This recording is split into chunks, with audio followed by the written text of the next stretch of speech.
Hi guys, still Spider here again. I just thought I'd show you the copy of the Maxpidition Sabercat bum bag, or fanny pack as the Americans would call it. This I got off of eBay from a Hong Kong seller. It's basically a cheap copy of the Sabercat. The reason I got hold of this was I was watching Sean Silver Fox. I was watching his videos, and let's see what his YouTube name is. seanmulhall, Silver Fox. He did a review of the Sabercat, and he showed some of the alterations he'd made. So as I was going out trekking, I was going to be doing just a little 4-hour trek. I wanted to try out the Sabercat, or the cheap Hong Kong version anyway, the Chinese version, do some alterations to it and see how it went. So I had a go, and I was really pleased with how it all turned out. My sewing isn't particularly very good, but I've attached all the extra straps that Sean suggested. The great thing about this is I do find backpacks fairly uncomfortable, so I wanted to try something that was going to have a good fit around the waist. It's basically a fanny pack or bum bag, as we call it in the UK. I wanted something that's going to sit on my hips and be really comfortable, so I thought I'd give this a try. I wanted something as well that's going to be able to carry jumpers and jackets, that sort of thing, so I wanted a lot of straps. So under the suggestions from Sean, I changed some of the straps on the Sabercat copy, so that I had straps underneath here so that I can attach my waterproof. I popped on under here, just threaded that up through the webbing here through the molly straps. Changed the original handle, as Sean suggested, so that you can actually change the position of the handle rather than having it attached. As you can see here, I removed the old handle and stitched the new one on. I added a little bit extra length and sewed it underneath so it would be stronger, and now I've got somewhere I can stuff my jumper. So I did actually use this. So I had a jumper on the top, a waterproof strapped underneath, this strap around my waist, and there's quite a bit of weight in this.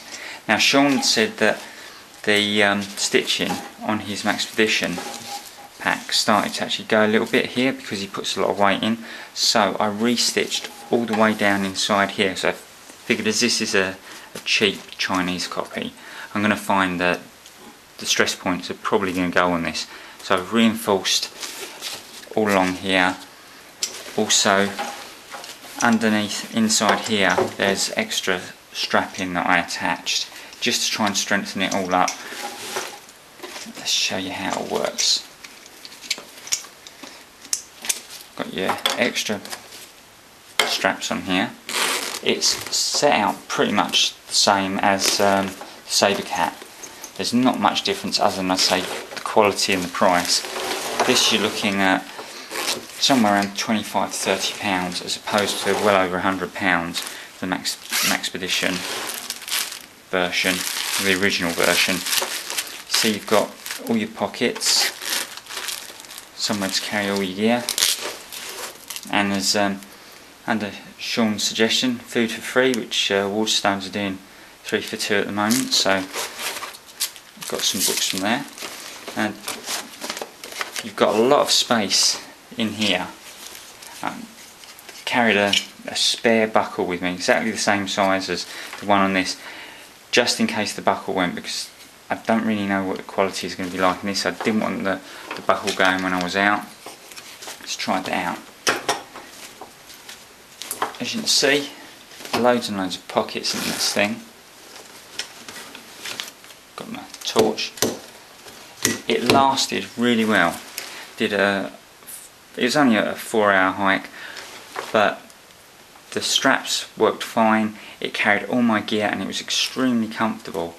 So I'd say definitely worth going, if you can go for the Sabercat version, sorry, the Maxpidition version of the Sabercat. If you can't afford that, then I'd say get the cheap Chinese one and add some extra stitching. You can see my stitching's pretty appalling, but I used extra strong thread, doubled over, and attached, sew all the way through here. Added extra stitching wherever I felt that it was going to need it, and under here, let's show you, see if I can. These straps, I extended these across the bottom, sewn all the way through, just to give extra strength everywhere, and it worked really well. Very, very pleased with it. Only thing, I wish it was a little bit bigger, just a little bit deeper, so I could take a little bit more in there. But it certainly does for a half-day pack, a day pack. This is really comfortable, far more comfortable than I find a backpack. So I tend to get a lot of neck and shoulder pains. So just having this attached around my waist is really comfortable. Okay, there we go, guys. Just my quick little review and some of the modifications I copied off of Sean. Go and have a look at his video and see what you think of his one when it's done properly, rather than my rubbish stitching. But having said that, it still worked well. Cheers, guys.